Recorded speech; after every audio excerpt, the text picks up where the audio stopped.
Om Swastiastu, salam literasi. Selamat datang di video sesi literasi SMA Negeri 1 Renang, Liter Nama.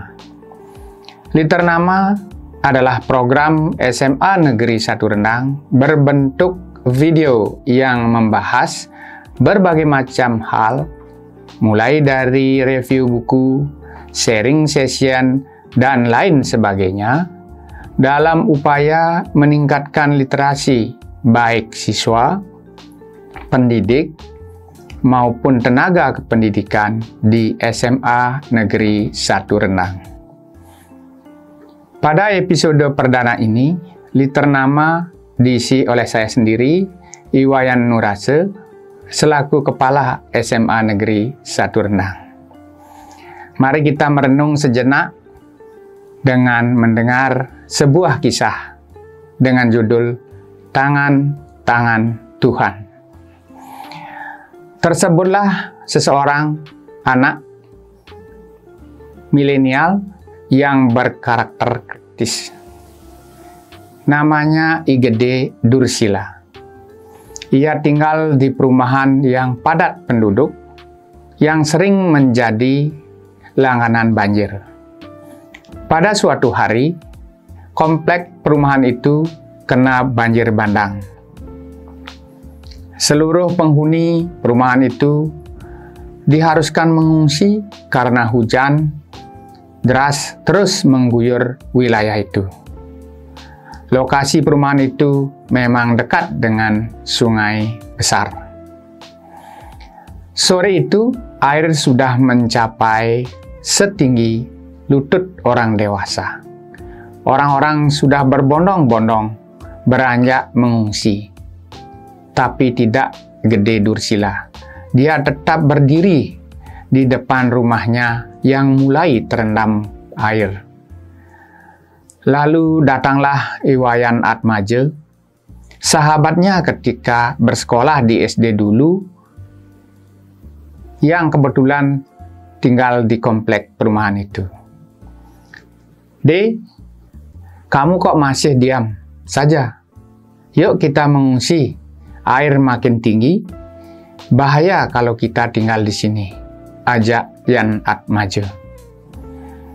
"Ah, kamu aja duluan berangkat. Saya ingin membuktikan katanya Tuhan Maha Pengasih. Masa sih saya akan dibiarkan mati karena banjir?" ujar Gede Dursila menolak ajakan Yan Atmaja. "Okelah kalau begitu, saya duluan ya," ucap Yan Atmaja meninggalkan sahabatnya itu sendiri. Sementara itu, air makin meninggi, merendam Gede Dursila setinggi perutnya. Kemudian dari arah belakang rumahnya, Made Widnyana, sahabat Gede Dursila sewaktu SMP dulu, datang dengan segera dan memegang tangan Gede Dursila, lalu mengajaknya untuk pergi mengungsi. "Dek, yuk segera pergi. Banjir kian deras. Kalau terus diam di sini, kamu akan terseret arus," kata Made Widnyana seraya menarik tangan Gede Dursila. Tapi Gede Dursila tegas menolak ajakan sahabatnya itu. "Kamu dah duluan pergi.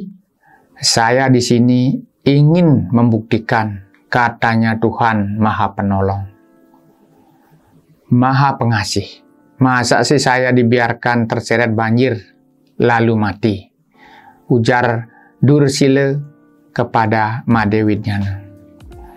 Made Widnyana pun berlalu dengan perasaan heran dan kecewa kepada sahabatnya itu.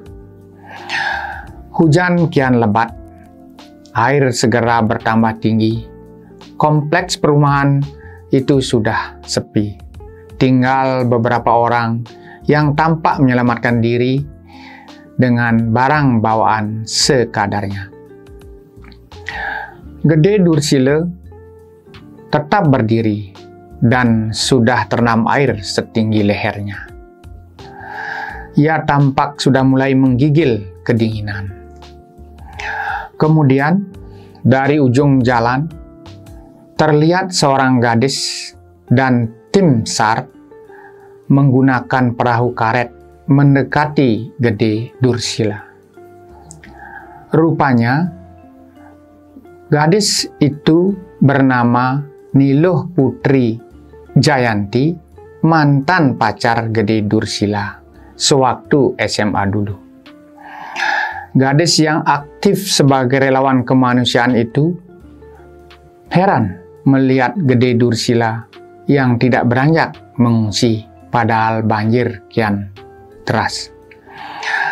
"Dek, ngapain kamu kok diam saja? Sementara semua warga sudah mengungsi ke tempat yang aman. Yuk, naik ke perahuku. Banjir sepertinya belum akan surut karena hujan makin deras," kata Luh Jayanti mencoba merayu Gede Dursila agar mantan pacarnya itu selamat dari kepungan banjir sore itu. Silakan kamu aja pergi. Biarkan aku di sini sendiri. Aku tidak takut. Lahir aja aku sendiri. Sekaligus aku ingin membuktikan apa benar Tuhan Maha Pelindung bagi umatnya. Kan saya sudah rajin sembahyang setiap hari, ujar Gede Susila dengan angkuhnya.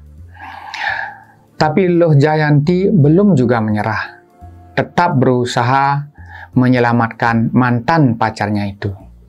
"Dek, kamu memang bukan pacarku lagi, tapi kita kan masih bersahabat. Yuk naik ke perahuku." Luh Jayanti merayu setengah emosi. Tapi Gede Dursila bergeming menoleh pun tidak kepada Luh Jayanti. Lalu Luh Jayanti marah dan kecewa. Ia dan timnya tidak bisa berbuat apa-apa. Mereka pun berlalu dengan perahu karetnya sambil menyelamatkan beberapa penduduk yang masih terjebak banjir dan duduk di atap rumahnya. Singkat cerita, akhirnya Gede Dursila diberitakan mati terseret arus banjir dan mayatnya ditemukan 2 hari kemudian tersangkut di dasar bendungan 2 km dari lokasi rumahnya. Di alam sana, roh Gede Dursila protes dengan Tuhan. "Hai Tuhan, mengapa aku dimatiin? Padahal aku sudah rajin sembahyang, rajin maturan, rajin metirta yatra, dan rajin berdana punya. Katanya Tuhan Maha Pengasih, Maha Penyayang, Maha Penolong, Maha Pelindung, dan Maha-Maha yang lain. Mana buktinya? Kok aku dimatikan juga?" protes Gede Dursila. Tuhan menjawab, "Ya, memang aku sudah tahu kamu rajin melaksanakan ajaran agama yang kamu yakini.